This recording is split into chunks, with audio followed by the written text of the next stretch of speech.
अस्सलाम वालेकुम एवरीवन। तो हम बात करेंगे साइकाइट्री में कुछ एंजाइटी डिसऑर्डर्स की जो अक्सर औकात एमसीक्यूज में और वाइवा के क्वेश्चंस में आते हैं घूम फिर के। इनमें से एससीक्यू तो बहुत कम मैंने देखे, लेकिन एमसीक्यूज और वाइवा में दीज आर वेरी इंपॉर्टेंट। ठीक है, इनके बारे में एक जस्ट नो हाउ होना, क्योंकि आपको क्लिनिकली जब पेशेंट प्रेजेंट करता है तो अगर आपको सिम्टम्स का कुछ अंदाजा होगा तो आप बहुत आसानी से उसकी डायग्नोसिस और मैनेजमेंट पे पहुंच सकेंगे। ठीक है, वैसे तो एंजाइटी डिसऑर्डर्स एक बहुत बड़ी क्लासिफिकेशन है, लेकिन मैं उन पे स्ट्रेस दूंगी जो कि हमारे लिए ज्यादा इंपॉर्टेंट है।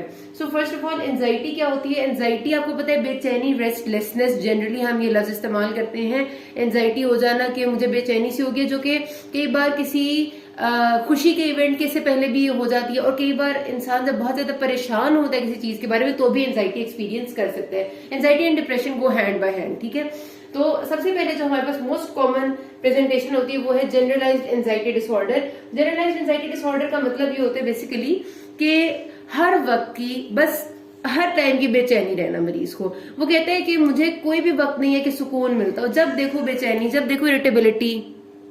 अच्छा, जिन पॉइंट्स के साथ पेशेंट इसमें प्रेजेंट करता है उसमें आप अगर लिखे जाएंगे तो आप कहते हैं कि परसिस्टेंट फ्री फ्लोटिंग एंजाइटी होती है। इसमें हर वक्त की बिला वजह की बेचैनी, कोई वजह नहीं है, तो एक्सेसिव वरी, हर चीज के बारे में जरूरत से ज्यादा परेशानी होती है पेशेंट्स को।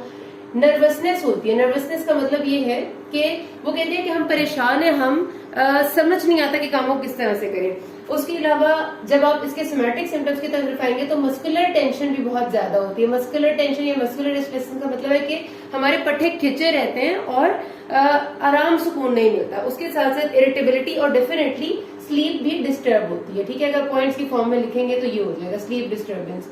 अच्छा, मैं आपको इनका जो ट्रीटमेंट है ना वो एक साथ ही बताती हूँ, इन तीनों की बता के कि मैनेजमेंट किस तरह से करनी है। तो ये जनरलाइज्ड एंजाइटी डिसऑर्डर का पेशेंट है। अब इसकी कोई पीछे बेसिक एक कॉज नहीं होती, लेकिन कई दफा ये पर्सनैलिटी टाइप भी होती है। कुछ लोग जो टाइप ए पर्सनैलिटी के लोग होते हैं जिनको हर टाइम ये एंजाइटी रहती है, और दूसरा ये भी हो सकता है कि कोई एक दफा लाइफ में एक ऐसा इवेंट हुआ था जिस टाइम पे उन्होंने बहुत स्ट्रेस लिया, तो उसके बाद वो एंजाइटी खत्म ही नहीं हो सकी। जेनेटिक्स में भी कुछ लोगों के रन करती है। तो जनरलाइज्ड एंजाइटी डिसऑर्डर में हर वक्त की परेशानी, मस्कुलर टेंशन है, बस परेशान होते हैं।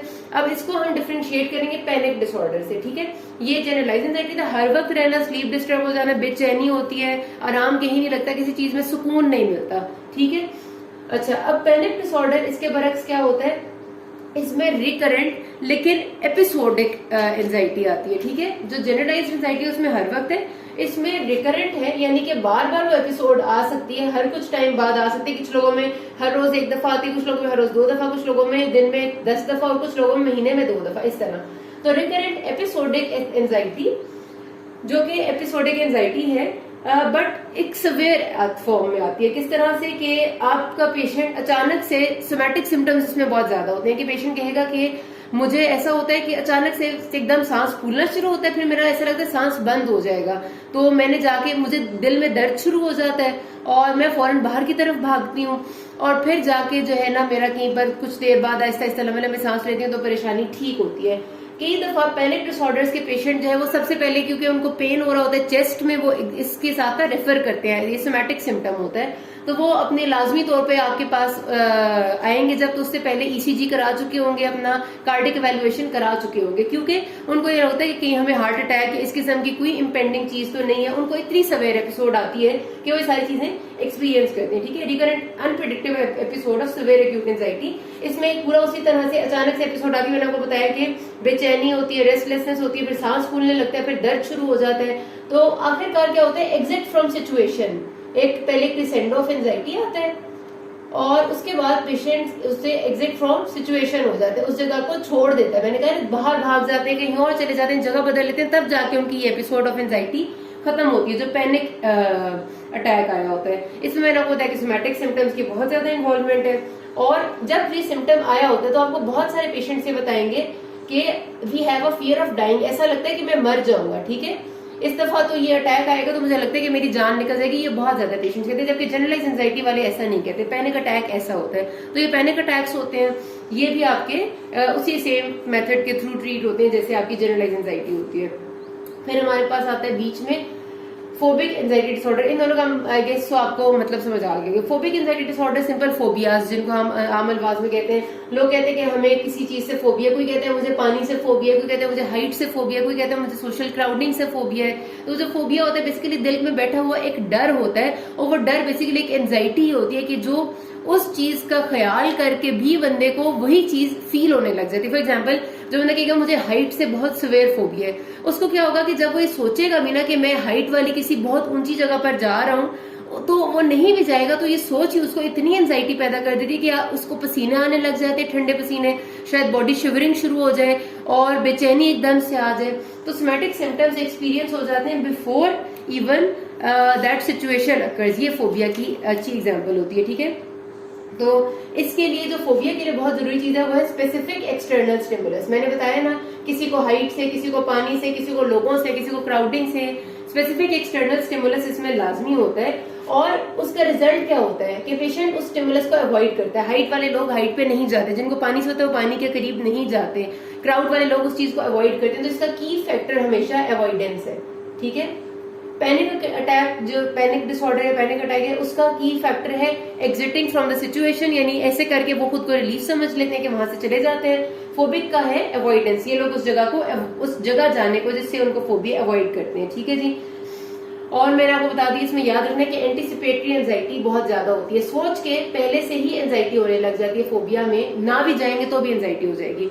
अब इन तीनों को अगर बात करें कि ट्रीटमेंट जनरली कैसी है, तो फोबिया के लिए खास तौर पे एक्सपोजर होता है एंड देन आहिस्ता आहिस्ता उससे रिस्पॉन्स को हम इंक्रीज करते हैं। किस तरह से कि पहले थोड़ा सा एक्सपोज करते हैं पेशेंट को, उसके बाद आहिस्ता आहिस्ता ज्यादा एक्सपोज करते हैं उस चीज से, और फिर आहिस्ता आहिस्ता इस तरह से उसकी एंजाइटी को कम करते हैं। फॉर एग्जाम्पल, हमारे एक पेशेंट को बहुत सिवियर फोबिया है इसी तरह हाइट से, तो हम वो चाहते हैं कि खत्म हो जाए, तो थोड़ी टाइम के लिए पहले वो 10-15 मिनट के लिए हम उसे हाइट पे लेके जाएंगे। जब उसकी एंजाइटी यानी रेस्टलेसनेस बहुत ज्यादा बढ़ जाएगी, उसे ठंडे पसीने आ जाएंगे, वो ऐसा लगेगा बस अब मरने वाला है, हम उसे वापस ले आएंगे।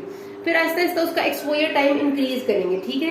तो exposure therapy and then applied relaxation. जब पेशेंट को बहुत ज्यादा एंजाइटी हो जाती है तो फिर हम उसको रिलैक्सेशन टेक्निक्स बताते हैं कि इनसे रिलैक्स हो जाएंगे। तो इस तरह एक्सपोजर एंड अप्लाइड रिलैक्सेशन के जरिए हम आहिस्ता आहिस्ता उसकी anxiety in that specific stimulus कम कर देते हैं, ठीक है। अच्छा, जो panic disorder, generalize anxiety disorder, इसमें आपकी साइको एजुकेशन बहुत इंपॉर्टेंट है। हम पेशेंट को स्लीप हाइजीन का बताते हैं, कॉग्निटिव बिहेवियरल थेरेपी करते हैं, सीबीटी, इंडिविजुअल रिस्पॉन्स थेरेपी जो होती है कि इंडिविजुअल गाइडेड थेरेपी, वो भी इन दोनों में बहुत होती है। ये सारी साइकोलॉजिकल थेरेपीज है, इनको डिटेल में ना भी याद करें, इट्स फाइन। और उसके साथ साथ इसमें एंटी डिप्रेसेंट्स आपकी बहुत रोल प्ले करती हैं। एंटी डिप्रेसेंट्स में मोस्ट कॉमनली मैंने आपको बताया सेलेक्टिव सेरोटोनिन रीअपटेक इनहिबिटर्स इस्तेमाल होते हैं, जिसमें सर्ट्रेलिन है, सर्ट के नाम से आती है, एंड एसिटाइलोप्राम, ठीक है, बहुत सारे नामों से आती है, एस्गिलेट होती है वगैरह वगैरह, ठीक है। ये आप शुरू करते हैं। और दूसरा होता है सेरोटोनिन नॉरएपिनेफ्रिन रीअपटेक इनहिबिटर्स का ग्रुप। इसमें से भी हम कई दफा दवाई दे सकते हैं, जिसमें डिलॉक्सिटीन एंड वेनलेफेक्सिन है। डिलॉक्सिटीन काफी इस्तेमाल होती है, ठीक है, डिलॉक्सिटीन एंड वेनलेफेक्सिन है। कभी कभार एटिपिकल एंटी डिप्रेसेंट्स भी देते हैं, जिसमें से एक ही सबसे ज्यादा रिकमेंड की जाती है, मिर्टेजापिन, पाकिस्तान की सेटिंग में, ठीक है, एटिपिकल एंटी डिप्रेसेंट्स में से। ये हो जाती है इन तीनों की ट्रीटमेंट। मैंने बताया फोबिया वाले में exposure and response and relaxation techniques हैं, स्लीप हाइजीन, सीबीटी और इंडिविजुअल सेल्फ गाइडेड थेरेपी जो है वो बाकी दोनों में बहुत कॉमन है, और ये एंटी डिप्रेसेंट्स तीनों में चलते हैं, ये और ये। आखिर में आ जाता है पोस्ट ट्रॉमेटिक स्ट्रेस डिसऑर्डर, जो एक खास ट्रॉमा के बाद पेशेंट स्ट्रेस एक्सपीरियंस करते हैं, उसको पीटीएसडी कहते हैं।